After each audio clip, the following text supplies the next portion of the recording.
Kita tunggu Koprisnya join dulu ya. Oke. Rahel, Halo, selamat malam. malam, apa kabar? Baik, sebelumnya perkenalin dulu nama aku Rahel dan hari ini aku bakal nemenin Kokris ngobrol-ngobrol nih sama teman-teman di sini. Mungkin sebelum kita mulai IG Live-nya, boleh dong Kokris perkenalan diri dulu.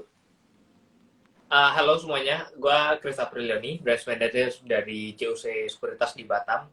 Ya, jadi kerjaannya ya full time trader sih. Oke, thank you. Nah, hari ini kan kita bakal ngebahas soal market yang lagi galau nih ya kok, karena kondisi COVID dan juga ketegangan antara Rusia dan Ukraina gitu. Nah, mungkin sebelum kita masuk ke topik itu, aku mau minta outlook IHSG dari view Kokris sendiri dong. ISG menurutku nggak ada masalah ya sebenarnya. Secara short term, gini, Indonesia itu selalu kaya akan komoditas. Dari zaman dulu orang-orang kaya di Indonesia itu karena komoditinya. Ya, jadi kalau dibilang ISG bakal seperti apa, justru dengan kenaikan komoditi harusnya Indonesia akan menjadi sentimen positif ya, karena dari kemarin yang naik teknologi, yang naik saham-saham yang bukan di bagian komoditasnya. Jadi sekarang ini justru saatnya IHSG untuk mulai mengalami kenaikan. Gitu. Berarti justru sentimennya bagus ya buat IHSG karena Indonesia akhirnya bisa komoditas Indonesia bisa naik gitu ya. Betul, karena ini yang kita tunggu-tunggu sebenarnya. Di tahun 2008 itu kan kenapa IHSG naiknya kenceng banget? Ya salah satunya komoditi efek gitu. Jadi inkonya naik banyak, buminya waktu itu naik dengan signifikan gitu. Jadi sekarang ya kita harapin mana lagi nih dan naik sebumi yang waktu dulu naiknya gila-gilaan. Ya kita Iya. harapannya sih nggak balik ke dari 8.000 ke 50 ya. Jadi sebenarnya nggak perlu terlalu takut gitu ya dengan kondisi sekarang ini yang bisa dibilang kurang bagus secara global gitu. Ya, jadi kalau kita ngerti tentang sentimen ya justru kita bisa memanfaatkan sekarang, oh kok lagi naik nih, komoditas lagi pada naik nih, ya udah kita switching dulu ke sana gitu. Jadi banyak orang-orang kan pada gagal move on, megang barang, oh turun nih nggak mau dijual gitu, sayang nih kalau dijual, padahal sebenarnya semua orang tahu ini tuh komoditas lagi pada gila-gilaan naiknya. Jadi ya kenapa nggak kita ngambil kesempatan gitu. Oke, betul banget. Nah, berarti kan tadi udah bahas nih soal komoditas yang bagus. Terus tadi sempat disinggung juga soal sektor tech. Karena Caricon ini platform yang ngebahas lebih fokus ke saham-saham teknologi. Menurut Kokri sendiri, gimana sih IDX Tekno ini? Gini, secara jangka panjang teknologi itu bagus. Tetapi secara jangka pendek, karena tahun lalu kenaikannya cukup signifikan, mungkin akan ada koreksi dulu ya, masuk ke area equilibrium kalau gue bilang. Jadi, kan indeks itu nggak mungkin naik terus-terusan. Ketika Iya. harga sahamnya naik, pasti ada koreksi. Nah, koreksinya ini mungkin tahun ini akan ada koreksi dulu, karena tahun lalu naiknya juga cukup signifikan. Tetapi kalau dibilang bagaimana future-nya untuk IDX Tekno, tentu ya kita harapkan dengan banyaknya teknologi yang akan semakin berkembang dan kecenderungan setiap orang akan berpindah ke teknologi, pemakaian teknologi akan semakin tinggi, ya pastinya akan cenderung secara jangka panjang akan cenderung bagus seperti itu. Berarti bisa dibilang untuk short termnya itu kurang bagus, tapi untuk long termnya masih oke gitu ya, karena teknologi di Indonesia masih berkembang banget gitu. Betul, kalau kita lihat kan porsi saham teknologi, market capitalnya masih cenderung kecil ya kalau dibandingkan dengan Amerika, dengan luar negeri gitu. Jadi memang perkembangannya masih akan cukup signifikan, cuma masalahnya untuk mencoba menaik itu kan butuh waktu dan tidak nggak mungkin satu garis lurus untuk naik. Iya. Oke, mungkin kita sekarang langsung masuk ke topik utamanya ya, di mana sekarang kondisi secara global tuh lagi kurang bagus. Nah, kan sekarang ada Omicron dan juga ada isu tentang perang dunia ya, yang bikin orang-orang tuh cukup panik. Menurut Kokri sendiri, dengan sentimen ini, kita sebagai investor dan juga trader itu harus apa sih? Sebenarnya kalau Omikron mungkin semua orang udah pada capek kali ya Yes. dengar COVID gitu. Dan untungnya Omikron ini menyebabkan simptom yang nggak terlalu parah ya, lebih ke ringan seperti demam, batuk, pilek. Jadi kalau kita lihat memang walaupun case-nya meningkat, tetapi ketersediaan rumah sakit masih cukup membantu. Walau even dibandingkan dengan Delta kemarin, Omikron jauh lebih tinggi untuk yang terinfeksi, tetapi kita lihat tidak ada yang terlalu kepanikan yang ada di luar seperti Delta kemarin. Jadi secara untuk dari sisi COVID sih kalau kita lihat market tidak terlalu bereaksi separah seperti di tahun lalu gitu.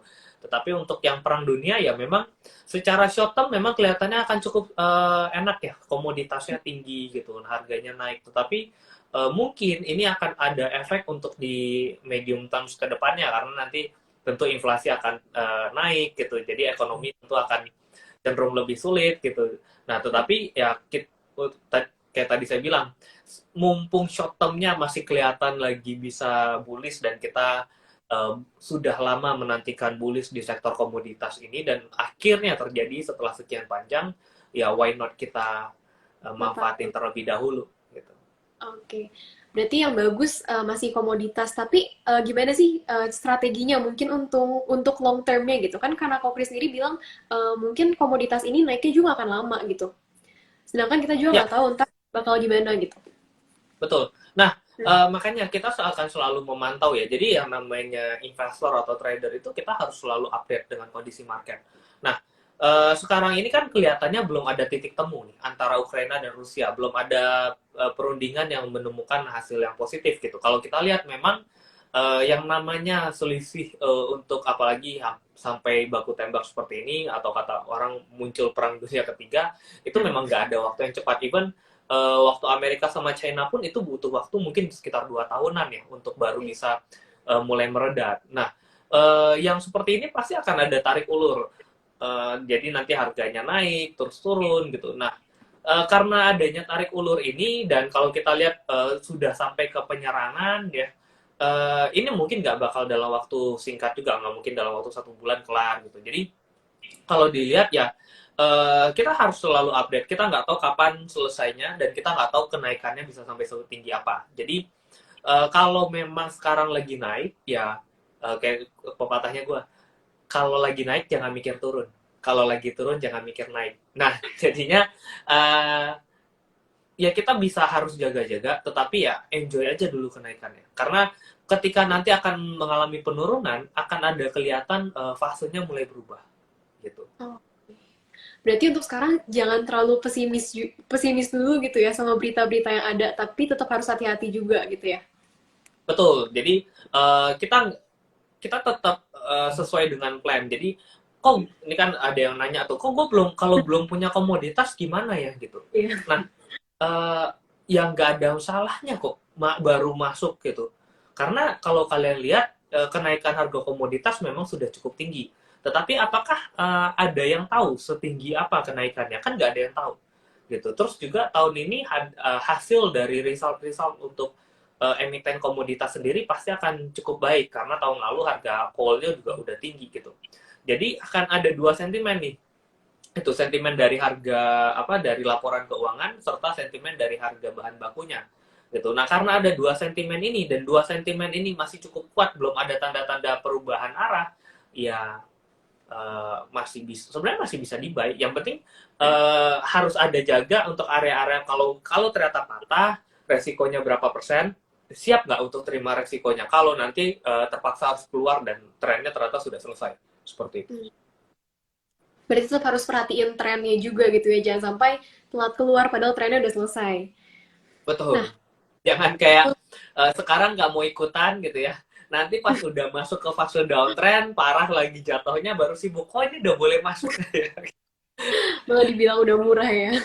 Iya, Oke, mungkin kan di saat-saat kayak gini juga banyak nih pasti orang-orang yang bilang lebih baik asetnya tuh semua taruh pindahin aja ke safe haven yaitu ke emas. Itu menurut Kokri sendiri itu step yang tepat gak sih?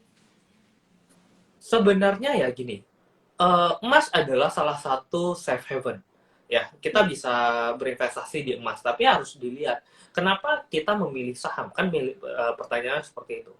Nah, iya. kalau di saham kan memang resikonya cukup tinggi, tetapi return yang bisa dihasilkan juga cukup tinggi gitu. Dibandingkan kalau emas, mungkin ya kalau lagi naik mungkin kelihatannya cukup tinggi gitu. Tetapi berapa persen sih yang bisa dihasilkan oleh investasi di emas sendiri gitu. Terus juga ketika kenaikannya, apakah dapat kenaikan emas itu bisa mendorong benar-benar setinggi-tingginya. Dan kalau kenapa di saham ya kalau ternyata oh udah patah tren nih, call-nya komoditasnya udah selesai nih gitu, kan kita bisa dengan gampang switch ke sektor lain yang mungkin oh ini kayaknya setelah komoditas kayaknya ini mulai kelihatan hasilnya cukup bagus dan trennya mulai naik, kan kita bisa switch ke sana gitu. Jadi kalau ditanya kenapa nggak dipindahin, ya boleh aja sekarang karena lagi naik bisa dipindahin, tapi yang perlu diperhatikan emas itu kan nggak selamanya juga naik gitu. Iya, betul. Oke, berarti mungkin balik lagi ya, tetap harus lihat kondisinya tuh kayak gimana, jangan asal langsung all in sana sini gitu ya. Benar, dia banyak orang tuh gini, waktu komoditas lagi naik ini pun mereka nggak untung. Kenapa? Karena panik gitu. Kenapa panik? Mereka biasanya orang-orang itu nakutin diri sendiri. Kalau Iya, udah betul. tinggi loh, nanti kalau turun bisa dalam loh. Padahal sekarang lagi pada naik-naik terus gitu loh. Iya. Jadi waktu lagi naik ya udah enjoy aja naik. Memang ada korek naik turun dalam waktu 1 hari itu wajar gitu. Yang perlu kita perhatikan adalah trennya masih bagus nggak sih? Harga call-nya masih naik nggak sih? Sentimen untuk naikin komoditasnya masih ada nggak sih? Nah, selama itu faktor-faktor itu masih terpenuhi, enjoy aja gitu. Mungkin sebelum lanjut ke pertanyaan selanjutnya, aku mau ada kasih tahu pengumuman dulu nih. Hari ini tuh ada giveaway OVO 100.000 buat 3 orang pemenang. Caranya gampang banget, kalian tinggal SS IG Live ini aja, post di IG story kalian, terus tag @charichonel_official dan juga tag @Chris Apriliani. Sebentar, ada di pin komen ya buat yang ketinggalan tadi. Nah, mungkin kita lanjut lagi ya, kok. Tadi yang kayak ada Ya, Kok Kris bilang juga kan, ada orang tuh kebanyakan takut dengan kondisi yang kayak gini, terus akhirnya jadi gak bisa ngatur psikologisnya. Menurut Kok Kris sendiri, ada nggak sih kayak tips and trick untuk ngatur psikologis di kondisi yang bisa dibilang market globalnya kan bikin panik gitu ya. Tapi sebenarnya kita harus ya. lihatnya gimana sih cara kita nentuin trading plan atau mungkin investing plan kita gitu. Oke. Supaya nggak Gimana caranya supaya kita nggak panik? Kan pertanyaannya itu. ya, Cari tahu sebanyak mungkin dan jangan dengerin dari orang lain gitu. Jadi semakin banyak kita cari tahu dan datanya itu langsung dari apa yang kita baca, ya jadinya kita tuh jadi lebih pede gitu. Jadi kalau kita terlalu banyak data sana sini, apalagi orang yang ngomong itu nggak pakai data misalnya. Nanti ini udah cukup tinggi, nah tingginya dari mana? Kan banyak tuh yang ngomong gitu. iya Harga call betul. udah cukup tinggi, nah tingginya dari mana? Acuannya apa? Ada dasar untuk mengatakan tingginya apa gitu. Padahal sebenarnya kalau kita lihat, oh perangnya masih jalan, masih ada baku tembak. Terus juga kalau kita lihat Eropa, negara-negara di Eropa karena mereka lebih membela NATO dan Ukraina, mereka berusaha memberikan sanksi kepada Rusia. Nah, Iya. dengan cara apa? Dengan cara tidak menggunakan gasnya. Nah, gas itu disubstitusi jadi apa? Oh, ternyata dari coal. Ya, di mana Italia udah mulai mewacanakan menggunakan coal supaya nggak pakai gas. Nah, itu kan berarti harga coalnya masih akan cenderung naik gitu. Jadi, data-data itu yang harus kalian baca dan jangan terlalu banyak. Gue bilang ya dengar dari sana sini dan menganggap oh ini bener nih gitu. Banyak orang kan apalagi yang Iya. awam, oh ini katanya ini naik nih gitu, ini katanya ini turun nih, bahaya nih gitu. Nah itu wajar gitu. Justru makanya ketika kita di saham, perkaya diri kita dengan pengetahuan sebanyak mungkin supaya kita bisa menentukan langkah berdasarkan pengetahuan yang sudah kita temukan, bukan dari asumsi orang lain yang mengatakan yang justru membuat kita melakukan trading plan yang sebenarnya berlawanan dengan data yang ada gitu. Oke, berarti jangan terlalu FOMO gitu ya, nggak usah terlalu banyak apa kayak nggak usah terlalu ambil semua yang orang lain ngomongin gitu ya.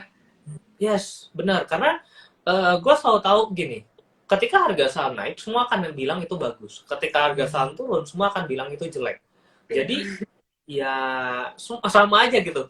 Dan nggak ada yang kalau kita bisa memprediksi apakah ini turun sudah cukup menarik, kan jauh lebih bagus gitu. Nah, Iya. eh, untuk melihat itu memang nggak mudah, tapi itu bisa dilatih. Tapi kalau kita nggak ngelatih dari sekarang, ya nggak bakal bisa jalan. Gitu. Mungkin nih, kok kan tadi udah dibahas terus soal komoditas yang sekarang lagi oke banget gitu ya, lagi uptrend banget. Selain komoditas sendiri, ada nggak sih sektor lain yang mungkin sekarang tuh menarik dan oke buat kita invest atau trading? Oke, kalau buat invest sebenarnya ada satu ya, tapi memang secara entry levelnya belum sekarang gitu. Kalau dilihat saham-saham seperti yang murah ya, seperti consumer goods sebenarnya murah gitu. Tapi karena adanya peperangan ini, kita tahu Rusia itu penghasil gandum salah satu yang terbesar di dunia, 25% porsi gandum di dunia itu dari Rusia. Ya makanya kalau kalian lihat harga gandum itu naik terus semenjak perang ini. Nah, karena harga gandum itu naik, consumer goods pasti akan kepukul. Kenapa kepukul? Karena roti-rotian itu butuh gandum, gitu. Nah, karena harga bahan bakunya naik, kemungkinan laba bersihnya bisa turun. Tapi nanti kalau kalau sudah selesai perangnya, harga gandumnya mulai kembali normal, ya itu juga cukup menarik karena berarti laba bersihnya bisa naik lagi sehingga bisa memberikan growth yang cukup baik gitu kan. Justru sekarang lagi turun-turunnya itu kita tinggal pantau nih kapan selesainya nanti kan sekarang komoditinya dulu nih gitu. Iya. Oke, enjoy dulu di komoditi, nggak usah mikirin yang turun. Tapi nanti komoditi udah selesai perang nih, udah mulai turun nih. Switch kemana ya? Nah, salah satu opsinya mungkin ya Consumer. consumer goods cukup menarik. Oke. Terus mungkin ada satu lagi nih kok yang sering ditanyain juga. Kalau Big Bang masih menarik gak kok?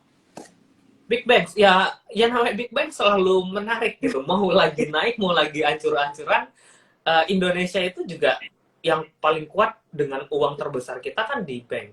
Iya. Market capital terbesar kita bank. So, kalau asing mau masuk ke Indonesia, mau investasi di Indonesia, mereka lewatnya mana? Mereka harus beli bank gitu. Iya. Dan porsi bank itu harus paling gede di portofolio mereka. Karena size-nya gede dan mereka lebih pede gitu. Jadi, kalau ditanya Big Banks gimana ya? Big Banks mah udah tinggal tutup mata buat invest jangka panjang, turun cicil beli, udah gampang, simple sebenarnya gitu. Oke, berarti Big Bang sebenarnya selalu oke gitu ya untuk investasi.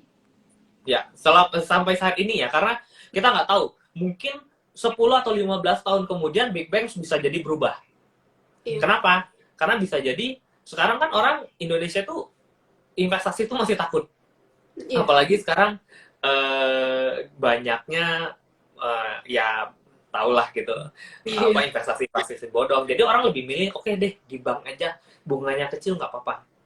Tapi suatu saat nanti mungkin 10 atau 20 tahun ke depan bisa jadi orang lebih berani karena mereka lebih pintar gitu. Oh ini investasi bodong nih nggak mau gitu. Mereka udah bisa analisa sendiri dan mereka ngeliat bunga di bank kecil ya gitu. Gue cari deh invest di mana yang jauh lebih tinggi Besar. dari sisi returnnya. Nah, mungkin di situ bank akan ada kesulitan tuh, karena orang akan cenderung nggak mau ngeletakin lagi uangnya di bank, Iya. tapi yang ada malah berinvestasi yang ada yang terjadi sekarang di negara-negara besar gitu. Oke, berarti untuk saat ini bagus, tapi tetap aja kita harus nggak bisa buy and forget benar-benar sampai berapa puluh tahun gitu ya. Betul. Jadi kalau yang dibilang udah beli saham itu beli aja nggak usah dipantau, nggak bisa. Uh, Kita harus tetap selalu ngejaga bisnisnya jalan apa nggak, running apa nggak, oke apa nggak, sesuai nggak dengan proyeksi gitu. Apakah ada perubahan major yang terjadi di ekonomi yang besar gitu? Ya kita contoh dari zaman dulu yang TV aja sekarang udah nggak kepake kan, semua orang udah iya, pakai karena internet udah jalan banget ya udah mulai ketinggalan tuh TV-TVan. Jadinya ya yang nggak bisa bertahan dan nggak bisa berubah ya pasti akan tergeser. ditinggalin. Iya, betul. Ini mungkin ada yang menarik juga nih kok. Ada yang tanya, consumer good termasuk Unilever kok. Saya kan tadi udah dibahas consumer good, oke gitu ya. Ya, gini, Unilever gue pernah bahas di YouTube dari harga 8.000. Gue bilang 8.000 overprice gitu. Gue bilang mungkin di harga 4.000 dan 5.000 tuh cukup menarik. Tapi kalau sekarang kan dikasih 3 ribuan gitu. Iya. Nah, menarik gak sih 3.000 gitu? 3.600 ya kalau nggak salah kemarin. Nah, Mm-mm. gue bilang ya cek deh dividennya berapa. Kalau kita beli 3.600, mungkin dapat dividen dari Unilever itu bisa sekitar 3 atau 4% kayaknya gitu. Coba cek lagi, gue lupa, gue belum cek gitu. Nah, kalau dari Unilever aja bisa dapat setahun 3 atau 4% dengan perusahaan yang stabil kinerjanya, walaupun memang short term laba bersihnya nggak terlalu naik secara signifikan, tapi kalau kita lihat yang Unilever itu akan cenderung aman gitu, akan cenderung safe. Semua orang pasti akan pakai ya. Jadi ya anggap aja daripada lu deposito letakin cuma 2,5% per tahun atau hampir 3% per tahun, lu beli Unilever bisa 3 komaan, bisa 4%-an dividennya per tahun, plus lagi kalau harga sahamnya naik dari 3.000 ke 5.000, udah plus lagi sekian persen gitu. Jadi menurutku Unilever sekarang menarik, tapi ingat buat invest. Kalau Buat buat ini. trading ya harus lihat Iya. dulu di sentimennya. Kayak tadi gue bilang, wait until commodity stocks-nya selesai, baru kita pindahin ke consumer goods-nya. Oke. Mungkin kita lanjut dulu nih ke pertanyaan selanjutnya sebelum jawabin pertanyaan teman-teman lagi. Kan Kokris itu bagian dari jasa utama Capital Sekuritas ya. Mungkin boleh dong Ya, ceritain teman di JUC itu saat ini gimana sih strateginya? Dan mungkin boleh dong promosi sedikit gimana sih buat teman-teman yang mau join ke jasa utama Capital Sekuritas tuh gimana caranya? oke. Eh, Jasa utama kapital sekuritas itu kan sekuritas gitu. Sekuritas kita menawarkan tempat untuk orang bisa jual beli saham gitu. Apakah cuma saham? Iya, kita nggak punya reksadana, kita nggak punya produk lain, kita hanya saham tok.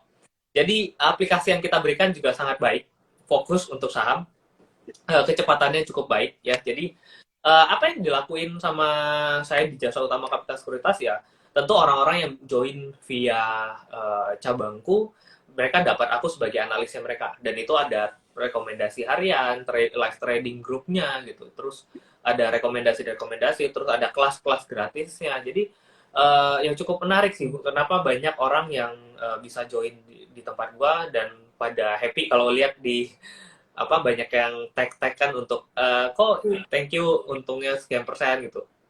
Nah, kita juga untungnya tuh nggak kecil-kecil, cuma 2% 3% take profit.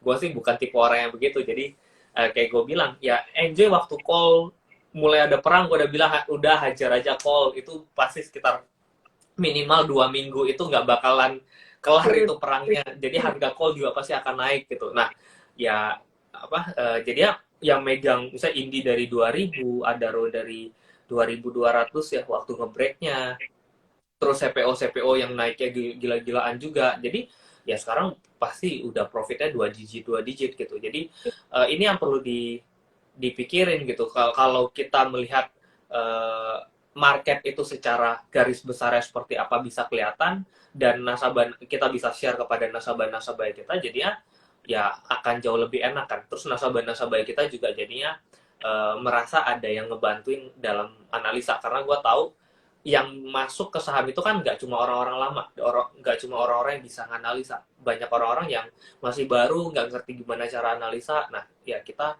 provide itu kepada mereka supaya mereka juga bisa belajar gitu. Oke. Kayaknya di komen udah banyak fans-fansnya Kokris nih ya dari tadi. Oke, mungkin kita lanjut jawabin pertanyaan teman-teman kali ya. Ada yang Ya, bilang juga nih, tadi udah ada dua. Abis komoditi, properti kah kok yang naik? nah gini, habis komoditi properti nggak ya gitu. Balik lagi, komoditinya itu bisa ngasilin profit segede apa gitu. Jadi gue cerita dulu, kenapa dulu itu habis komoditi after 2008 koreksi masuk ke properti boom gitu ya. Karena waktu itu banyak tambang-tambang, karena harga jualnya tinggi, pekerja-pekerjanya dapat bonusnya banyak gitu. Apa karyawannya banyak, butuh produksi gila-gilaan. Itu butuh waktu sekitar 3 tahun 4 tahun waktu itu harga tambangnya naik terus. Ya. Karena harga tambangnya naik terus dan waktunya cukup lama, jadinya orang-orang yang dapat bonus, orang-orang yang dapat gaji, orang-orang yang dapat kerja tuh banyak. Makanya ketika uangnya banyak, mereka bisa belanja. Makanya waktu after 2008 koreksi besar-besaran, banyak orang-orang kaya baru. Mereka bisa beli mobil, beli motor, dan itu nggak cuma properti, even semua ekonomi itu jalan waktu itu. Ya, karena semua orang punya duit. Nah, sekarang kita lihat, apakah after commodity boom ini propertinya bisa jalan? Kita harus lihat, komoditi ini bisa bertahan berapa lama? Gitu. Ada efek nggak dengan tambang-tambang yang ada? Mereka bisa jualan lebih banyak nggak? Ada penambahan karyawan nggak? Bonus-bonusnya gimana? Terus dividennya gede nggak? Gitu. Dari situ kita bisa tahu, oke, berarti sekarang nanti ekonomi masyarakat itu seperti apa? Inflasinya nanti setinggi apa? Karena komoditi pasti akan mengacu kepada inflasi. Inflasinya setinggi apa? Gitu. Kalau inflasinya nanti tinggi juga, itu juga berbahaya. Gitu. Karena berarti harga rumah juga bakal naik kan itu. Terus juga yang perlu diperhatikan, dolarnya tinggi nggak gitu. Kalau dolarnya naik juga, ya kan sekarang gini, di zaman dulu harga komoditi naik, dolarnya drop, Iya. makanya menarik. Sekarang kalau kalian lihat dolarnya juga naik, dolarnya juga nyentuh 52 weeks higher. Nah, Hmm. jadi sama gitu. Kenapa ya? Karena memang sekarang kenaikannya itu karena perang gitu, bukan karena memang demandnya after economical recovery-nya naik gitu. Jadi kalau kita lihat apakah dengan ada kenaikan komoditi ini bisa berefek ke properti boom. Lihat dulu nanti USD-nya tinggi nggak. Kalau USD-nya tinggi pasti bakal micu inflasi cukup tinggi dan orang-orang juga jadinya ntar dulu deh ke belanjanya gitu. Karena harga barang juga tinggi gitu. Betul. Kalau zaman dulu kan properti boom kenapa? Karena stimulus kasih. Nah, sekarang stimulusnya udah dikasih di tahun 2021. Masih bisa nggak diperpanjang sampai 2022 2023 gitu. Supaya micu orang untuk bisa belanja gitu. Nah, kalau itu bisa bertahan ya mungkin bisa. Tapi kalau stimulusnya ternyata APBN seret nih gitu, stimulusnya di cut gitu. Ibu kota mau pindah, uangnya mau dipakai untuk bangun ibu kota baru ya mungkin bisa berbeda gitu. Itu yang perlu diperhatikan. Oke. Eh, Semoga menjawab ya tadi buat yang nanya soal properti gitu. Ya mungkin ada juga yang nanya, kan tadi udah bahas soal komoditi, tadi udah dibahas tuh kayak CPO, coal, nikel gitu. Ini dia nanya kalau baja gimana? Contohnya ISSP. Oke. Nah, baja gimana? Balik lagi. Properti itu kan gini, orang harus banyak beli properti untuk bisa pakai baja. Ya. Properti itu baja itu dipakai untuk pembangunan properti ya, paling banyak di situ. Nah, karena propertinya sekarang pembangunannya ada, tapi kita lihat sampai berapa gitu. Kan harga ISSP itu udah naik, harga harga pendukung properti itu udah pada naik dari tahun 2021. Keramik-keramikan udah naik tinggi. Baja, ISSP juga sebenarnya udah naik dari 100 ke 300. Terus banyak ya yang support untuk properti itu udah naik signifikan. Nah, kenapa bisa naik? Karena memang pembangunan itu banyak. Pembangunannya mereka banyak itu selesai di tahun 2023. Oke? Setelah 2023 ada lagi nggak pembangunan? Kalau kita lihat BSD udah jor-joran banget bangunnya. Sumarekon jor-joran banget bangunnya. Nah, mereka itu selesai kapan? 2023. Apakah 2024 itu masih akan jor-joran? Gitu. Kalau 2024 masih akan jor-joran, nanti akan ada second wave lagi untuk naik lagi. Tapi kalau kita lihat sekarang belum ada tanda-tanda nih. Mereka sekarang lagi berusaha buat ngejual barang-barang yang udah mereka bangun kan. Gitu. Nah, orang-orang juga kalau kita lihat 2021 banyak yang renov, banyak yang beli rumah. Nah, 2022 nanti gimana? Gitu. Masih banyak nggak penjualan properti masih kenceng nggak kayak tahun 2021? Kalau penjualannya masih kenceng, mungkin bisa naik lagi. Gitu. So, baja itu nanti akan berhubungan ke Properti. tadi lagi demand-nya ada apa nggak? Oke. Berarti baja itu lebih ke properti ya. Jadi masih lihat nanti gitu, bukan waktunya Betul. sekarang kali gitu. Oke, Ya semoga apalagi kan biasanya baja itu juga dipakai untuk dibikin apa kayak cairan begitu untuk bisa dibentuk-bentuk kan gitu. Nah, yang bisa lelehin baja itu kol. Harga kolnya juga lagi tinggi gitu.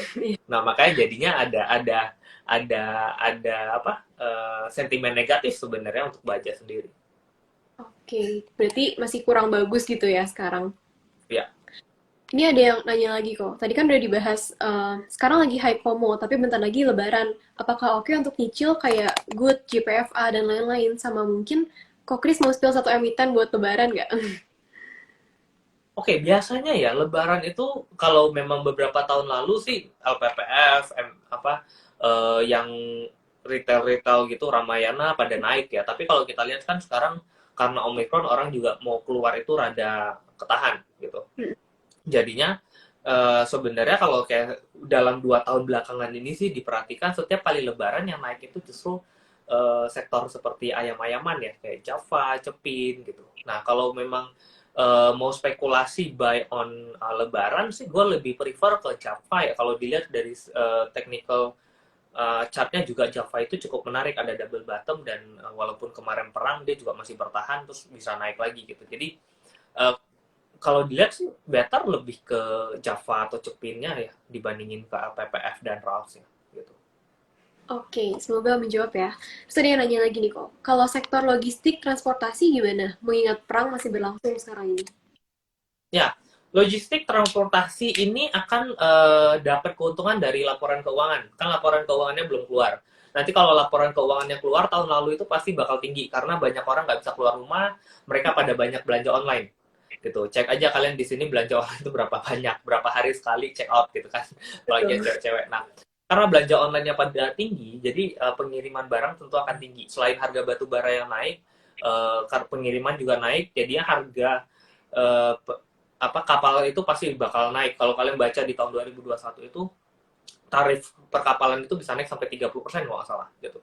Dan bahkan ada beberapa sampai yang nggak kepenuhan gitu. Nah, untuk itu pasti resultnya di tahun ini akan cukup bagus. Nah, karena resultnya di tahun ini akan cukup bagus dan belum keluar, mungkin akan ada sentimen positif gitu. Jadi cek aja tuh saham kapal apa yang biasa bagi dividen dan dividennya cukup signifikan. Yang laporan keuangannya belum keluar, kalian bisa bet on itu. Nanti ketika laporan keuangannya keluar, bahas dividen-dividennya gede, ya kalian pasti akan ngerasain kenaikan dari harga sahamnya kan. Oke. Mungkin ada lagi nih kok. Oh, ada yang nanya nih, baru inget juga. Tahun lalu tuh kan hype soal Goto mau IPO ya. Ada yang nanya Hmm. nih, tadi juga, berarti Goto oke nggak nih kok? Goto oke apa enggak? Nah, gini, yang gue tahu adalah ketika suatu saham dengan market kapitalisasi yang sangat besar IPO, itu akan cenderung lebih sulit digerakin daripada saham yang punya market capital kecil. Gitu. Makanya kalau kalian lihat kok bisa beberapa saham yang bisa arah terus gitu ya, ya karena mereka punya market kapitalisasinya nggak terlalu banyak. Terus juga yang perlu dilihat adalah Goto ini kan startup. Startup itu yang invest di startup itu selalu pengen exit, selalu cari cara gimana caranya mereka bisa exit. Ya. Nah, exit way salah satu caranya yaitu IPO.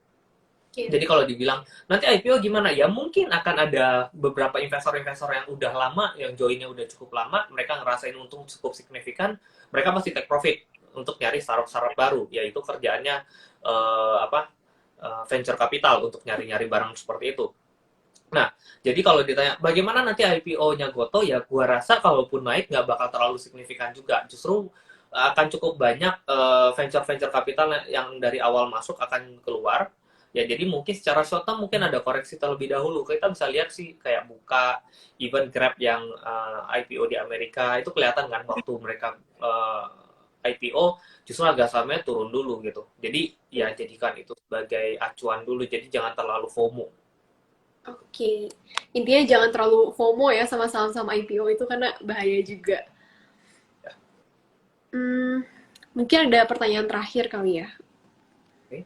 Hmm, Ini masih ada yang nanya, mungkin tadi kurang jelas, boleh dijelasin lagi. Harga call udah all time high, saham call juga udah naik tinggi. Bakal ada koreksi nggak kalau buat saham call? Oke, bakal ada koreksi nggak buat saham call? Selama harga call-nya naik sih sebenarnya nggak ada masalah. Gitu. Cuma gini, karena harga call-nya kan naik cukup signifikan.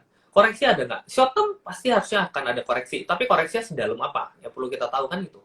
Apakah balik lagi ke harga semula atau dia koreksi bentar lalu nanti bikin lagi new high sesuai dengan teorinya uptrend. Uptrend kan naik, koreksi dikit nanti naiknya lebih tinggi gitu. Jadi kalau kita bisa menyiapkan apa? Kalau kita bisa tahu dengan siklus itu dan nggak terlalu panik, sebenarnya kan waktu koreksi dan harga call-nya masih cenderung naik, kita bisa jadiin itu sebagai kesempatan untuk kita bisa ngambil nanti di harga yang cukup murah, baru nanti ya naik, ya kita enjoy aja naiknya. Yang penting ya tadi, sentimennya masih ada apa enggak, masih bisa bertahan apa enggak, gitu. Oke, mungkin satu pertanyaan terakhir nih kok, ada yang menarik. Ya, Kok Chris mau nanya, kemarin isu 2022 ini ke ESG, tapi kemarin hmm. ini Europe malah ganti gas ke coal lagi. Apa isu ESG ini masih berlaku? Isu ESG akan tetap berlaku, makanya kalau kalian lihat saham-saham ESG nggak ada masalah sebenarnya.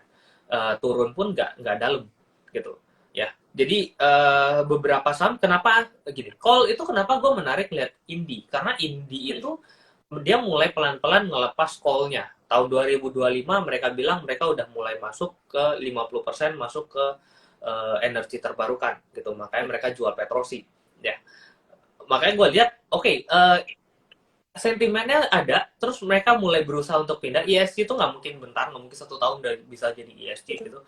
Nah, sekarang mereka ada call, tapi mereka berusaha untuk pindah. Ya udah enjoy aja, karena dua-dua bentuk sentimen positifnya kan lagi ada gitu. Terus juga ESG, misalnya komoditasnya naik kayak CPO, ya udah cari aja CPO mana yang rating ESG-nya tinggi gitu.